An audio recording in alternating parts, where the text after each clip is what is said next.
Bakit kaya ang dami mong naalala sa tuwing umuulan? Lalong-lalo sa iyong pagkabata, namimiss mo yung maligo or magtampisaw sa ulan. Namimiss mo din yung mga dati mong kalaro nung bata ka pa. May mga panahon din na kayo naliligo sa ilog habang malakas ang ulan. Nagpapadayos-dos sa may putikan diretso sa ilog. Gumagawa ng mga balsa na gawa sa puno ng saging, tumatalon sa sanga ng kahoy, at pagkatapos nun ay andyan na ang nanay mo para pauwiin ka at may dalang pamalo. At minsan, pag uwi tayo galing sa eskwela, pinaghanan tayo ng mainit na noodles na may sabaw. Ang sarap ng pakiramdam, no?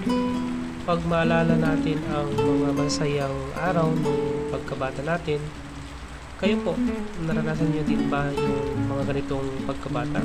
Paki-comment lang sa baba and thank you po sa panonood. Hanggang sa muli.